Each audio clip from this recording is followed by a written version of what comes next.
Hello everyone, welcome back to లెక్నమెటిక్ channel. అందరు ఎలా ఉన్నారు? నేనైతే చాలా బాగున్నానండి. మీరు కూడా బాగుండాలని కోరుకుంటూ ఇవాళ వీడియో వచ్చేసి అండ్ చాలామంది కస్టమర్స్ అండి అండ్ ప్రతి టైలర్ వాళ్ళకు సతాయించేది ఇదే అన్నట్టు. అదే బొటిక్లో అయితే ఎంత డబ్బులు అడిగినా సరే ఇచ్చేసి వస్తారు. అదే మనం ఇంట్లో బొటిక్ స్టైల్ కావాలంటారు, బట్ బొటిక్ స్టైల్ డబ్బులు అయితే అస్సలు ఇవ్వరు అన్నట్టు. అండ్ నేనైతే ఒకప్పుడు అంటే బొటిక్లో పనిచేస్తున్నప్పుడు అక్కడ కానీ అంటే మాకు స్టిచ్చింగ్ రేట్ ఎంత అయితే ఇచ్చేదో ఆ రేట్ ఇప్పుడు ఇంట్లో కూడా ఇవ్వరు అన్నట్టు. ఒక్కొక్కరు ఇస్తారండి, వాళ్ళకి తెలుస్తుంది మన స్టైల్ అండ్ మన స్టిచ్చింగ్ చేసే విధానాన్ని చూసి వాళ్ళకి అర్థమవుతుంది, ఓకే మన బొటిక్ స్టైల్లో కంటే బెటర్గానే ఉంది ఇంకా అని చెప్పేసి వాళ్ళైతే మనకు అమౌంట్ ఇస్తారు, అడిగినంత అయితే ఇచ్చేస్తారు. బట్ కొంతమంది ఉంటారు చూడండి, అండ్ వాళ్ళు ఇంకా స్టిచ్చింగ్ చేయించుకుంటారు అండ్ మళ్ళీ డబ్బులు అంటే నెలలు సతాయించే వాళ్ళు కూడా ఉంటారు. అండ్ నా దగ్గర అయితే 2-3 ఉన్నారు. మళ్ళీ డబ్బులు అడిగినప్పుడు ఏం చెప్తారంటే వాళ్ళు ఇక్కడ షోల్డర్ జారుతుంది అండ్ బ్లౌజ్ సెట్ కాలే అని చెప్పేసి చెప్తూ ఉంటారు అన్నట్టు. బట్ అదే బ్లౌజులను మంచిగా ఫంక్షన్లకు అండ్ ఇట్లా పార్టీస్కి ఇట్లా వేసుకొని వెళ్తూ ఉంటారు. అప్పుడు లేని ప్రాబ్లం మనం డబ్బులు అడిగినప్పుడే వాళ్ళకి అవన్నీ చెప్పడానికి జస్ట్ రీజన్ అన్నట్టు, అండ్ ఇద్దంలే ఏం పోయింది అని చెప్పేసి అనుకుంటారు. బట్ అదే మనకి ఇప్పుడు చూడండి, వాళ్ళు షాపింగ్కి వెళ్తారు, అక్కడైతే ఇట్లా మనం తర్వాత ఇస్తామని చెప్పేసి రారు కదా. అండ్ అలాగే మన లైనింగ్ తీసుకుంటారు, అక్కడ కూడా నేను తర్వాత ఇస్తాను అమౌంట్ మెల్లగా అని చెప్పేసి అంటే వాళ్ళు ఒప్పుకోరు కదా, అక్కడే ఇచ్చేస్తారు. అండ్ మనం మగ్గం వర్క్ కూడా ఇచ్చేస్తారు అండ్ బయట ఎక్కడైనా ఇచ్చేస్తారు. బట్ ఇంట్లో టైలరింగ్ చేసే వాళ్ళు ఉంటారు చూడండి, నిజంగా చెప్పాలంటే షాప్ రన్ చేసుకుంటే బెటర్ ఒక విధంగా చెప్పాలంటే. అండ్ ఇంట్లో వచ్చేసి అడిగినాం అనుకోండి, ఇంకా తెలిసిన వాళ్ళు చాలామంది ఇలా చేస్తూ ఉంటారు అన్నట్టు. జస్ట్ 2 డేస్లో ఇచ్చేస్తా అని చెప్పేసి తీసుకెళ్తారు. అండ్ నెలలు మనం నాకేమో అడగడానికి నాకు కూడా కాదు, చాలామందికి ఇదే ప్రాబ్లం ఉంటుంది. సరే ఇస్తారులే అని చెప్పేసి ఊకే ఏం అడుగుతామని చెప్పేసి మనం అనుకుంటాం. బట్ వాళ్ళు ఏం చేస్తారంటే సరేలే ఇప్పుడు ఇస్తాం రేపు ఇస్తాం అని చెప్పేసి అట్లనే సతాయించేటోళ్ళు చాలామంది ఉంటారు అన్నట్టు. అండ్ అలాంటి వాళ్ళని అయితే దూరం పెట్టడం చాలా బెటర్ అండి. నేనైతే ఈ మధ్యలో అలాంటి వాళ్ళు 2-3 ఉన్నారు, వాళ్ళకైతే నేను బిజీ ఉన్నాను అని చెప్పేస్తున్నాను. ఎందుకంటే మనకు కూడా ఏదో చిన్న ఖర్చులకు అట్లా వెళ్తుంది అని చెప్పేసే కదా మనం వర్క్ చేసేది, ఏదో టైంపాస్కి కాదు కదా. అండ్ మళ్ళీ సరే వాళ్ళ దగ్గర డబ్బులు లేవు అని చెప్పేసి అనుకోవడానికి అలా కూడా ఉండదు. మన దగ్గర అట్లా పెండింగ్ పెట్టేసి ఏం చేస్తారంటే బయట ఇంకో వాళ్ళ దగ్గర అంటే స్టిచ్చింగ్కి వెళ్తారు అండ్ అక్కడ కూడా పెండింగ్ పెట్టేసి అట్లా వెళ్తూ ఉంటారు అన్నట్టు. వాళ్ళకి అలవాటు అంతే అన్నట్టు. వాళ్ళంటి మీరైతే మీ దగ్గర ఎవరైనా అలాంటి వాళ్ళు ఉంటే మాత్రం వాళ్ళని వదిలిపెట్టేసేయండి. వాళ్ళని వదిలిపెడితేనే బెటర్ అని చెప్పేసి నేను అంటాను. ఎందుకంటే మనకు అవసరం లేదు కదా అంతగానం. ఏమన్నా ఇంకా లేకపోతే ఎలాంటి పని ఇంట్లో వర్క్ అండ్ స్టిచ్చింగ్ వర్క్ కూడా తగ్గితే ఇంకా రెస్ట్ తీసుకోవచ్చు, మంచిగా ఏమైనా ఉంటే కొత్త మోడల్ స్టిచ్చింగ్ చేసుకొని వేసుకోవచ్చు. కానీ అలాంటి వాళ్ళకంటే దూరం ఉంటే బెటర్ అని చెప్పేసి అంటాను. ఇంకా కొంతమంది ఉంటారండి, అండ్ అక్కడ అంతే తీసుకుంటున్నారు మీరేందుకు ఇంత అడుగుతున్నారు అని చెప్పేసి అనేటోళ్ళు కూడా ఉంటారు అన్నట్టు. అలా అడిగినప్పుడు వాళ్ళు స్టిచ్చింగ్ చూడరు అన్నాడు, జస్ట్ అమౌంట్ మాత్రమే చూస్తారు, స్టిచ్చింగ్ అస్సలు చూడరు.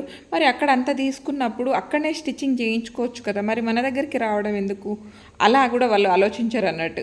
అండ్ అక్కడంత తీసుకుంటున్నారు, ఇక్కడ ఎంత తీసుకుంటున్నారు, మీరు ఎందుకు ఎంత అంటున్నారు అని చెప్పేసి అనేవాళ్ళు కూడా ఉంటారు. అలాంటప్పుడు వాళ్ళు అట్లా అవన్నీ అనాల్సిన అవసరం లేదు. అక్కడ తక్కువ తీసుకుంటున్నారు అని తెలిసినప్పుడు అక్కడనే డిజైన్ చేయించుకోవాలి, అక్కడనే స్టిచ్చింగ్ చేయించుకోవాలి, మన వరకు రావాల్సిన అవసరం ఉండదు. బట్ అట్లా అంటారు అన్నట్టు. నేనైతే చాలామందికి డైరెక్ట్గా చెప్పేశాను, అక్కడంతా తీసుకుంటున్నారు కదా అక్కడనే స్టిచ్చింగ్ చేయించుకోండి. అలాంటి వాళ్ళకి చెప్పిన వేస్ట్ అన్నట్టు. నా ఉద్దేశం పరంగా అయితే వాళ్ళకు చెప్పిన వేస్ట్. ఎందుకంటే అర్థం కాదు, వాళ్ళు స్టిచ్చింగ్ చూడరు, ఏదో ఒకటి సరేలే బ్లౌజ్ కుట్టేశామా లేదా కుట్టించుకున్నామా లేదా అనేది చూస్తారు. బట్ ఎక్కడ ఫిట్టింగ్ బాగుంది మనకు, ఎక్కడ అంటే స్టైలిష్గా కుడుతున్నారు, అండ్ ఎక్కడ బొటిక్లో కూడా ఏందండి అంత మనకి ఇట్లా నేర్చుకునే పిల్లలు కానీ అండ్ మాలాగా బొటిక్ అంటే వాళ్ళు మొత్తం మాస్టరే కుట్టరు, అదొకటి వాళ్ళకి అర్థం కాదు. ఏ బొటిక్లో అయినా సరే మాస్టర్ అస్సలు కుట్టరు అండ్ వర్కర్స్ ఉంటారు, వాళ్ళే కుడతారు అన్నట్టు. వర్కర్స్ చాలా కొన్ని బొటిక్స్లో అయితే కొంచెం అంటే మంచి స్టిచ్చింగ్ వచ్చిన వాళ్ళని పెట్టుకొని ఉంటారు. కొన్ని బొటిక్స్లో అయితే నాకు తెలుసు కాబట్టి నేను చెప్తున్నాను, కొన్ని బొటిక్స్ స్టిచ్చింగ్ చేయడం వస్తే చాలా అన్నట్టు అలాంటి వాళ్ళని కూడా పెట్టుకునే వాళ్ళు ఉన్నారు అన్నట్టు. అండ్ వాళ్ళకి తెలియదు అది బొటిక్ స్టైల్ అని చెప్పేసి అడుగుతూ ఉంటారు. బట్ ఇంట్లో కుట్టే వాళ్ళే చాలా నీట్గా కుడతారండి, వాళ్ళకు ఓపికతోని కుడతారు అన్నట్టు. అది కూడా ఇంట్లో కుట్టే వాళ్ళకి ఏముంటుందంటే ఉన్న కస్టమర్ని మంచిగా చూసుకొని వాళ్ళకే మంచి స్టిచ్చింగ్ అనేది అందించాలని చెప్పేసి ఉంటుంది అన్నట్టు. అండ్ కొంతమంది కస్టమర్స్ ఉంటారండి, వాళ్ళకి ఏం ప్రాబ్లం వల్ల కొంచెం లేట్ అయిందో అని చెప్పేసి కూడా అర్థం చేసుకునే వాళ్ళు ఉండరు అన్నట్టు. అండ్ మాకు కొంచెం హెల్త్ బాగాలేకుండే అండ్ అందుకే కొంచెం స్టిచ్చింగ్ లేట్ అయింది అంటే అలా కూడా అంటే అట్లా చెప్పినా కూడా వాళ్ళు వినరు. ఓకే నా బ్లౌజ్ ఎప్పుడు ఇస్తావని అడిగేటోళ్ళే ఉంటారు, ఓకే మీ బెటర్ అయినాకనే చేసేయండి అని చెప్పేసి మాత్రం అన్నారు. నేను చాలామందికి అయితే నైట్ బ్లౌజ్ అడిగినా కూడా సరే, బ్లౌజ్ అయినా సరే డ్రెస్ అయినా నైట్కి నైట్ నైట్ చేసి ఇచ్చిన టైం కూడా ఉందన్నట్టు. బట్ ఆ టైంని గుర్తుంచుకోరు. బట్ ఒక్కసారి 2 సార్లు లేట్ అయితే మాత్రం ఆ టైం మీరు ఎప్పుడు లేట్ ఇస్తారని అలాంటి వాళ్ళు కూడా ఉంటారు అన్నట్టు. బట్ మనం ఎప్పుడైనా సరే వాళ్ళు అడిగిన వెంటనే చేసిస్తాం చూడండి, ఆ టైంలో అస్సలు గుర్తుంచుకోరు అన్నట్టు.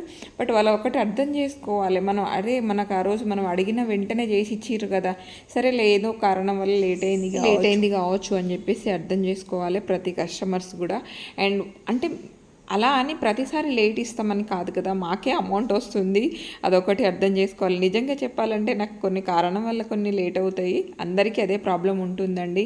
అండ్ కొంచెం అర్థం చేసుకుంటే సరిపోతుంది. అండ్ చాలామందికి అయితే నేను చెప్పేది ఒకటే, అండ్ బయట షాప్లలో మీరు స్టిచ్చింగ్ చేయించుకున్నప్పుడు ఎలాగే వెంటనే డబ్బులు ఇచ్చేస్తారో అలాగే ఇంట్లో స్టిచ్చింగ్ చేసే వాళ్ళకి అట్లనే ఇచ్చేసేయండి.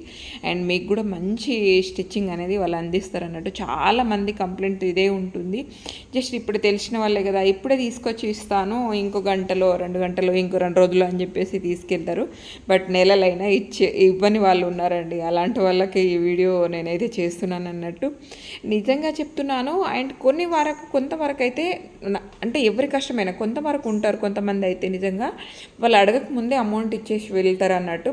అండ్ మీకు అంటే కొంచెం త్వరగా చేసియండి అని చెప్పేసి అమౌంట్ ముందుగా ఇచ్చేసి వెళ్తారు. వాళ్ళకి బట్టలు అయితే నిజంగా చెప్పాలంటే కొంచెం త్వరగా చేయాలని చెప్పేసి అనిపిస్తుంది మాకు కూడా అన్నట్టు. ఎందుకు అంటే అడగక ముందే అమౌంట్ ఇచ్చేసి వెళ్ళారు కదా, వాళ్ళ బట్టలు త్వరగా చేసేద్దాం అండ్ వాళ్ళకి తొందరగా చెప్పిద్దాం అని చెప్పేసి అనిపిస్తూ ఉంటుంది అన్నట్టు. అండ్ నేనైతే ప్రతి ఒక్కరికి చెప్పేది ఇదేనండి, మీరు స్టిచ్చింగ్ చేయించుకుంటే తప్పకుండా మాత్రం వెంటనే డబ్బులు ఇచ్చేయండి. చాలా మందికి ఇదే ప్రాబ్లం ఉంది. అండ్ నా దగ్గర కూడా 2-3 ఉన్నారు. వాళ్ళకని చెప్పేసి కాను, కానీ చాలామందికి ఇంట్లో స్టిచ్చింగ్ చేసే వాళ్ళకైతే నిజంగా ఇలా సతాయించే వాళ్ళు చాలామంది ఉంటారు అన్నట్టు, ఇప్పుడు రేపా అన్నట్టు. అండ్ బయటికి వెళ్ళేమో ఇది ప్రాబ్లం అది ప్రాబ్లం అని చెప్పేసి చెప్తూ ఉంటారు. బట్ అలాంటి ఏమీ ఉండదు, జస్ట్ చెప్పుకోవడానికే అమౌంట్ అడుగుతారు కదా అని చెప్పేసి చెప్పడానికే తప్ప అవి కారణాలు అలాంటి ఏం ప్రాబ్లం ఉండదు. ఏమన్నా ఉంటే డైరెక్ట్ వచ్చి వాళ్ళకే చెప్పాలి. బట్ అట్లా కాకుండా బయట అక్కడ చెప్పి ఇక్కడ చెప్పి ఏం లాభం ఉంటుంది చెప్పండి. ఒకరు కస్టమర్ ఉన్నారండి నా దగ్గర, అయితే బ్లౌజ్ స్టిచ్చింగ్ చేయించుకున్నారు, ఆ తర్వాత కొన్ని అమౌంట్ ఇచ్చేటి ఉండే. అండ్ నేను అమౌంట్ అడిగితే ఏం చేసిరు వాళ్ళు మొత్తం బయటికి వెళ్ళిపోయి వేరే వాళ్ళ దగ్గర స్టిచ్చింగ్ చేయించుకుంటున్నారు అన్నట్టు. అండ్ నేను చెప్పాను మీరు ఎక్కడన్నా స్టిచ్చింగ్ చేయించుకోండి, నో ప్రాబ్లం, నాకు ఎలాంటి ఇబ్బంది లేదు, బట్ నా అమౌంట్ అయితే కొంచెం ఇచ్చేసేయండి అని చెప్పేసి చెప్పాను. బట్ ఇప్పుడు 2-3 నెలలు అయిపోయాయి, ఇప్పటికీ కూడా అమౌంట్ ఇస్తలేరు అండ్ రావట్లేదు కూడా. అండ్ బయట ఎక్కడైనా కలిస్తే పర్వాలేదు బాగానే మాట్లాడతారు, కానీ మన అమౌంట్ అయితే మాత్రం ఇవ్వడానికి వాళ్ళకి అస్సలు ధైర్యం రాదన్నట్టు. అండ్ మనం ఇంత కష్టపడి స్టిచ్చింగ్ చేస్తాం కదా, వాళ్ళకి అమౌంట్ ఎందుకు ఇవ్వడానికి శాతం కాదో నాకు అర్థం కాదు. ఇంకొకటి అండి, చాలామంది ఏం చేస్తూ ఉంటారంటే అమౌంట్ ఇస్తాం రేపు ఇస్తాం అని చెప్పేసి చెప్తూ ఉంటారు. బట్ మనం స్టిచ్చింగ్ చేసిన బ్లౌజులు మాత్రం వేసుకొని మంచిగా తిరుగుతూ ఉంటారు అన్నట్టు. అండ్ అలాంటి వాళ్ళకి కొంచెం అర్థం కావాలి. అండ్ కొంచెం డబ్బులు ఇచ్చేసేయాలి. ఎవరికైనా అవసరాల మీదనే కదా ఏ వర్క్ అయినా చేసేది, అది ఒక్కటి గమనించుకోండి మీరు. అండ్ నేనైతే ఈ వీడియో చేయడానికి ప్రతి ఒక్క టైలర్కి అండి చెప్తున్నాను, మీ దగ్గరకు వచ్చేసి ఇప్పుడు పండగ సీజన్ వస్తుంది అండ్ కొంచెం పండగలకు మీకు అంటే కొంచెం గిరాకీ కూడా ఎక్కువనే ఉంటుంది. అండ్ ఇలాంటి కస్టమర్ డబ్బులు ఇస్తాం రేపు ఇస్తాం అనే కస్టమర్స్ ఉంటే వాళ్ళకు ఖచ్చితంగా నో అని చెప్పేసేయండి. మేము చెయ్యలేము, మీ వర్క్ అసలు చేయలేము అంటే చేయలేము, పాత అమౌంట్ ఏమైనా ఉంటే తీసేసుకోండి, లేదు అంటే మాత్రం వదిలిపెట్టేసేయండి. కానీ ఇలాంటి వాళ్ళతో మాత్రం అస్సలు పెట్టుకోకండి. ఎందుకంటే వాళ్ళు ఇస్తాం రేపు ఇస్తామని వాళ్ళ టైంపాస్, వాళ్ళ దగ్గర అన్ని రకాలుగా మళ్ళీ బ్లౌజుల మీద బ్లౌజులు తీసుకొచ్చి ఇచ్చే వాళ్ళు కూడా ఉంటారు. అండ్ పెండింగ్ అంత అమౌంట్ అలాగే ఉంటుంది. అండ్ అమౌంట్ పైనుంచి బ్లౌజుల మీద బ్లౌజులు కానీ వర్క్ కానీ అంటే ఏదైనా సరే మన దగ్గర తీసుకొచ్చే వాళ్ళు ఉంటారు. అండ్ అలాంటి వాళ్ళకి అయితే చెప్పేయండి. వాళ్ళకే ఇంత ప్రాబ్లం అవుతుంటే మనం ఇంత స్టిచ్చింగ్ చేసి ఆయన ఇంత వాళ్ళకు మా బట్టలన్నీ కంప్లీట్ చేసి మనం ఆగాల్సిన అవసరం ఏమీ లేదు. అండ్ చాలామంది ఇలాంటి వాళ్ళు ఉంటారు, ప్రతి ఒక్కరి దగ్గర ఉంటారు. అండ్ వాళ్ళకైతే నో అని చెప్పేసేయండి. 1-2 సార్లు చూడండి, ఆ తర్వాత అయితే నో అని చెప్పండి. నేనైతే చాలా మందికి చెప్పేస్తున్నాను ఇలాగే, ఎందుకంటే మనకు అవసరం లేదు, ఊరికే కుట్టాల్సిన అవసరం లేదు. అండ్ మనమైతే టైంపాస్కి ఈ వర్క్ అనేది చేస్తలేమని నేను 2-3 అయితే చెప్పేశాను. నేను టైంపాస్కి ఏం వర్క్ చేస్తలేనిది, టైంపాస్కి వర్క్ చేస్తాను చూడండి, అప్పుడు రండి, నేను కూడా మీకు టైంపాస్కి అని చెప్పేసి బ్లౌజ్ కుట్టిస్తాను అని చెప్పేసి. ఇంకా కొంతమంది అక్కడ తక్కువ ఇక్కడ తక్కువ అని చెప్పేసి అంటూ ఉంటారు కదా, అక్కడ ఇంతకే 150కే కుడుతున్నారు అండ్ ఇక్కడ 200కే కుడుతున్నారు అని చెప్పేసి అడిగే వాళ్ళు ఉంటారు కదా, వాళ్ళకు 200 బ్లౌజు 150 బ్లౌజు ఏ విధంగా కుడతాం అనేది మీరు ఒకసారి తేడా చూపియండి వాళ్ళకు. అండ్ ఎక్కడికక్కడ థ్రెడ్ వదిలిపెట్టడం, ఎక్కడికక్కడ అసలు మనం అంత కుచ్చులు కనిపించడం, అలాంటి వర్క్ అనేది చేసిస్తారు అన్నట్టు. మీరు కూడా ఒకసారి వాళ్ళకి అలాంటి వర్కే చేసేయండి, వాళ్ళకు కూడా తెలుస్తుంది. మనం చేసే వర్క్ని బట్టి అమౌంట్ తీసుకుంటామనే వాళ్ళకి అర్థం కావాలి. మీరు అయితే ఒకవేళ ఇంతకి తీసుకుంటారు అక్కడ అంతే తీసుకుంటారు అనుకుంటే మాత్రం మీకు పడని రేటు అస్సలు తీసుకోకండి. అండ్ మీకు అంటే అంత పడితేనే తీసుకోండి, లేదంటే లేదు. ఖాళీ టైంలో ఎప్పుడన్నా ఉంటే మాత్రం వర్క్ తీసుకోండి తప్ప బిజీగా ఉన్నప్పుడైతే ఇంత రేటు తీసుకుంటారు అక్కడ అంతే తీసుకుంటారంటే ఆ రేటుకి అసలు తీసుకోకండి. మీకు పడే రేటే తీసుకోండి. అండ్ అలాగే మీరు తీసుకున్న రేటుకి న్యాయం చేసి అంత అమౌంట్ తీసుకోండి. అండ్ వాళ్ళకి కూడా వర్క్ అంతే నీట్గా అలా అని అందరు కస్టమర్ అలాగే ఉండరు. మంచి కస్టమర్ని అయితే మంచిగానే కాపాడుకోండి. ఇది వాళ్ళ వీడియో నచ్చిందా? నచ్చితే తప్పకుండా లైక్ అండ్ షేర్, సబ్స్క్రైబ్ చేసుకోండి. ఎలాంటి డౌట్స్ ఉన్నా కామెంట్ చేయండి. Thank you for